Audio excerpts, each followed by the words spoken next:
Vetrivel agro service மற்றும் வெற்றி விவசாயம் யூடியூப் சேனல் சார்பாக அனைத்து விவசாயிகளுக்கும் வணக்கங்க.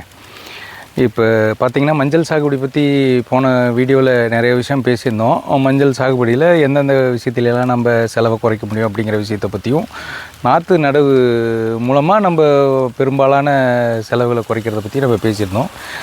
நடவு முறையை பற்றி நம்ம ப்ரீஃபாக அடுத்த வீடியோவில் பேசுகிறதா சொல்லியிருந்தோம். இப்போ அதை பற்றி பேச போகிறோம். நடவுன்னு பார்த்திங்கன்னா இந்த மஞ்சள் சாகுபடியில் மல்ச்சிங் சீட்டு முறையில் நடவு செய்கிறத பற்றி இப்போது சொல்ல போகிறேங்க.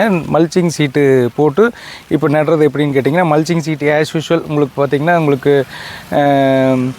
கோசக்காய்க்கு போடுவோம் இல்லைங்களா, கோசக்காய்க்கு போடக்கூடிய பெட்டு அதே அளவு ஒரு பெட்டினோட சென்டருக்கும் இன்னொரு பெட்டினோட சென்டருக்கும் கிட்டத்தட்ட 6 அடி கேப்பு.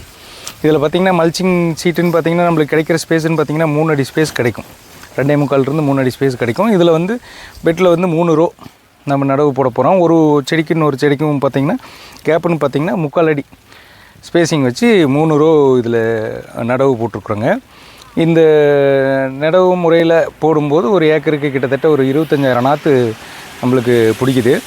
இதில் என்னென்ன பலன்னு பார்த்திங்கன்னா, இந்த முறையில் சாகுபடி பண்ணும்போது முதல் முறை இதில் களைங்கிற விஷயமே இருக்காது.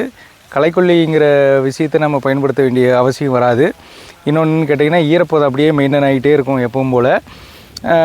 இதில் மெயினாக வந்து அடமழைக்க பிடிக்கிற காலத்தில் வந்து இந்த கிழங்கு நோய் வர்றதுக்கான வாய்ப்பு கொஞ்சம் கம்மியாக இருக்கும். என்ன ரீசன் என்னென்னு பார்த்திங்கன்னா, இந்த மழை தண்ணி வந்து அந்த கிழங்கு பகுதியில் போய் இறங்காமல் அந்த நீரோடி வழியாக வெளியே போயிடும். இந்த நம்ம என்ன ஃபீடிங் கொடுக்குறோமோ அது மட்டும்தான் உள்ள, நம்ம எவ்வளோ தண்ணி விடணும்னு நம்ம யோசிக்கிறோமோ அது மட்டும்தான் நம்ம இயற்கை சீட்டுறதுனால பெரும்பாலும் இந்த முறை மஞ்சள் சாகுபடி பெரும்பாலும் நோய்க்கான காரணிகள் கொஞ்சம் தவிர்க்கப்படும்.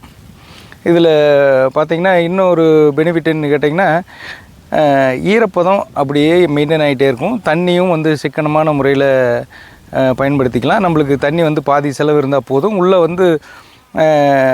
உள்ளே வந்து ஈரப்பதம் உள்ளே இருந்துக்கிட்டே இருக்கிறதுனால கிழங்கு விரலி ஓட்டம் ரொம்ப பிரமாதமாக இருக்கும்.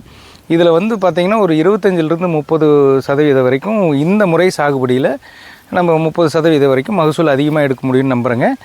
இந்த முறை சாகுபடி செஞ்சு அனைத்து விவசாயிகளும் சிறப்பாக விவசாயம் செய்யும்படி கேட்டுக்கொள்கிறேன். நன்றி, வணக்கங்க.